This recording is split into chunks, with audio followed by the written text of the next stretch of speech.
वरळीमध्ये BDT चाळीचा प्रकल्प किंवा police प्रशासनाचा प्रकल्प हा सर्व वरील परिसर माझ्या परिसराचा भाग आहे। माझ्याकडे अनेक महिने भिडे चाळीतील लोक येत आहेत, पोलीस कॉलनीमधील लोक येत आहेत, कोळीवाड्यातील बांधव येत आहेत। आज काही जाहीर सभा नाही। मला एवढाच प्रश्न पडतो की तुम्ही या महाराष्ट्राचे मालक आहात ना? तुम्ही या मुंबईचे मालक ना? मग तुम्ही कसले रडता?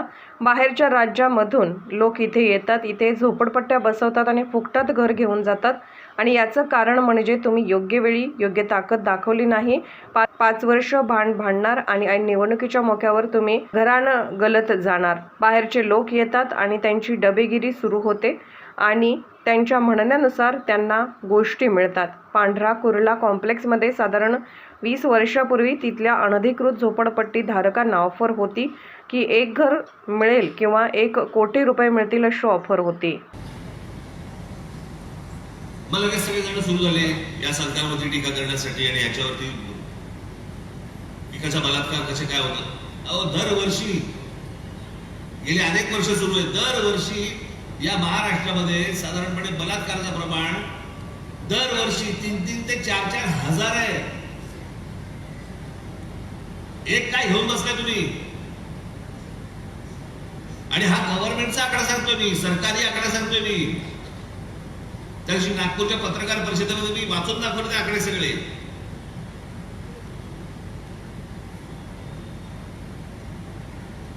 मग लगेच त्याच्यावर इलाज कोणी शोधायला तयार नाहीये।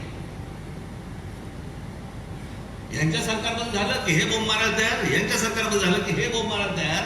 बलात्कार कसे थांबणार ते कसं कळणार आम्हाला? शाळांच्या विश्वासावरती लहान लहान मुली पाठवायच्या आणि त्याच्या नशिबी हे येणार। बरं, त्यांनाही कोणत्या प्रकारचं शासन नाही, त्यांनाही कोणत्या प्रकारची शिक्षा नाही, माहिती नाही।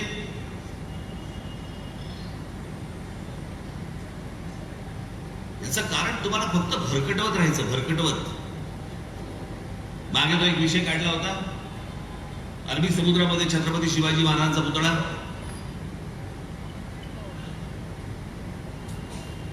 या गोष्टीला साधारणपणे हे सरकार म्हणजे काँग्रेसचं सरकार ज्या वेळेला होतं त्यावेळेला तो आला होता विषय। त्यावेळेला एकमेव राज ठाकरे होता ज्यांनी सांगितलं होतं समुद्रामध्ये महाराजांचा पुतळा बांधू नका, त्याच्याऐवजी महाराजांचे जे गड किल्ले आहे ते दुरुस्त करा, ती खरी स्मारक आहे। पुतळे खूप आहेत। आत्ताच सिंधुदुर्ग मधल्या आपल्या पुतळ्याचं, महाराजांच्या पुतळ्याचं काय झालं? बरं, मी तेव्हापासून समजून सांगत होतो, हे हा तर जमिनीवरचा पुतळा, तोही आमच्या लोकांना नीट बांधता येत नाही, हे तर समुद्रात बांधायला निघाले होते। कोणाच्या डोक्यात तर काय येईल आपल्याकडे माहितीच नाही। छत्रपती शिवाजी महाराजांचा अश्वारूढ पुतळा हा स्टॅच्यू ऑफ लिबर्टी पेक्षा 2 इंच उंच असेल असा कोणातरी वळवळला। ज्याने स्वतः स्टॅच्यू ऑफ लिबर्टी पाहिलेलं नाही, ज्याला शिल्पकलाही माहित नाही, कसे पुतळे उभे करतात, काय असतं त्याचं काही गणित माहिती नाही, फक्त नुसतं ओरडायचं, बोंबलायचं आणि हे बोंबलून जेवढी हातात पदरात मतं पाडता येतील तेवढी पाडायची। आमच्या शिवछत्रपतींचा पुतळा आज स्टॅच्यू ऑफ लिबर्टी पाहिलंय। स्टॅच्यू ऑफ लिबर्टी पेक्षा जर समजा तो 2 इंच वरती करायचा असेल, मी महाराजांचा समजा जिरटोप आता समजा 2 इंच वरती करायचा असेल, अश्वारूढ पुतळा घोडा केवढा झाला? कोण शिल्पकार बांधणार आहेत?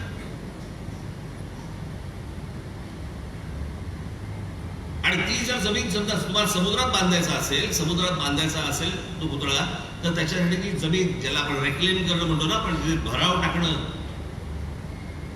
तो भराव टाकून ज्या प्रकारचं स्मारकाचं डिझाईन मी जे पाहिलं ते जर करायचं असेल तर त्या गोष्टीला किमान 20 ते 25 हजार कोटी रुपये लागतील। आम्ही फक्त स्क्वेअर फुटामध्ये अडकलोय। राहायला आल्यानंतर जगायचं कसं याचा कधी प्रश्न विचारलेत का त्यांना? हे कधी आम्ही प्रश्नच विचारत नाही आणि कुठच्या बिल्डराची अपेक्षा पण नसते की ह्यांनी तुम्ही प्रश्न विचारावेत म्हणून। तो त्याचा कोण जो काही बलिदा असतो तो घेऊन जाणार, मोकळा होणार, तुम्ही मारा।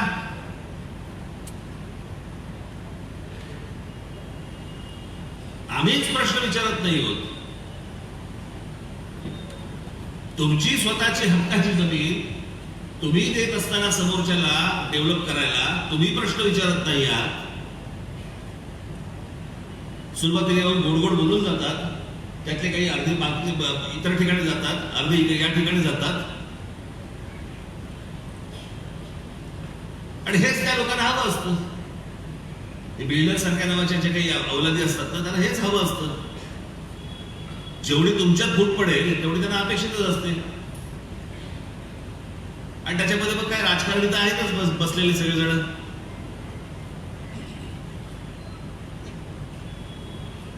तुम्ही स्वतः एकत्र राहणं गरजेचं आहे, तुम्ही स्वतः एकत्र विचार करणं गरजेचं आहे, आणि एकत्र विचार करून एकमुखाने त्यांच्या समोर बोलणं गरजेचं आहे. तर तुमच्या हाताला काहीतरी गोष्टी लागतील. आज हे संदीपने हे विजन वगैरे ठेवलंय. अनेकदा मला चॅनलची लोक मला बोलवतात, विजन महाराष्ट्र, पुढच्या 10 वर्षांनी महाराष्ट्र कसा दिसेल. 10 वर्षाचा विचार नसतो करायचा. राज्य आणि राष्ट्र उभं करायचं असेल ना, तर 200, 300, 500 वर्षाचा विचार करून राष्ट्र उभं करायचं असतं. पुढच्या 10 वर्षात काय होणार आहे? 10 वर्षात काही होत नसतं. 10 वर्षामध्ये अजून वाट लागलेली असते, याच्या पलीकडे काय होत नसतं. जर आपल्याला विचार करायचा असेल, आज मुंबई सारखं शहर अनेक लोकांनी साधारणपणे 30-40 वर्षापूर्वीची मुंबई पाहिली असेल, अनेक लोकांनी स्वतः डोळ्यांनी पाहिली असेल, आज तिकडे आहेत. बाबा काहीतरी त्याला कॅरेक्टर होतं. एक बाबा ती लाल बस दिसली की ही मुंबई, काळी पिवळी टॅक्सी दिसली की ही मुंबई. एका प्रत्येक शहराचं एक कॅरेक्टर असतं. जसं तुम्ही जर समजा लंडनला गेला तर लंडनची एक लंडन टॅक्सी असते. तुम्ही जर न्यूयॉर्कला गेला तर न्यूयॉर्कची एक टॅक्सी असते, तिकडच्या बसेस असतात.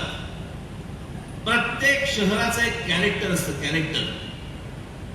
आज आमच्या देशामध्ये कुठच्याही शहराला कॅरेक्टर उरलेलं नाही. हे शहर, या शहराची ओळख काय? काही नाही. आमच्याकडे कसले ओळख कसली येतात? हे आमच्याकडे फ्लायओव्हर्स होत आहेत, ब्रिजेस होत आहेत. कशासाठी होत आहेत ब्रिजेस? माझा कुठच्याही डेव्हलपमेंटला कधी विरोध नाहीये माझा, नसणार. पण हे सगळं कोणासाठी आणि कशासाठी होतंय?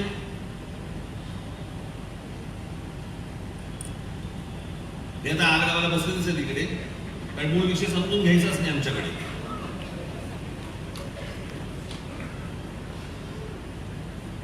देखो राज ठाकरे ने वापिस जहर उगला. मूळ विषय बघायचाच नाही. एक एवढीशी जागा आहे, या एवढ्याशा जागेमध्ये किती माणसं राहू शकतात, त्याला काही मर्यादा आहेत की नाही. आणि बस ज्या वेळेला माणसं ज्या वेळेला वाढायला लागतात, आज मुंबईचं समजा लोकसंख्या बघितली, या मुंबईच्या लोकसंख्येमध्ये बाहेरून आलेल्या लोकांची संख्या किती आहे, आणि मग ते येत आहेत म्हटल्यानंतर त्या सुविधा केल्या पाहिजेत, मग रस्ते केले पाहिजेत, मग ब्रिजेस बांधले पाहिजेत, मग फ्लायओव्हर बांधले पाहिजेत, मग एवढ्या इमारतीमध्ये येत आहेत. एवढी सगळी ती मुंबई वाढत जाते. वाढत जाण्यामध्ये इकडच्या लोकांचा लोकसंख्या वाढवण्यात हात नाहीये, येणाऱ्या लोकांचा आहे. आणि मग त्यांना सुविधा देण्यामध्ये आम्ही आमचा खर्च करतोय, आणि आमचा सगळा पैसा हा या शहरांमध्ये खर्च होऊन महाराष्ट्रात जात नाहीये. आमचा शेतकरी आत्महत्या करतोय. जो मूळ या राज्याचा पैसा जिकडे जायला पाहिजे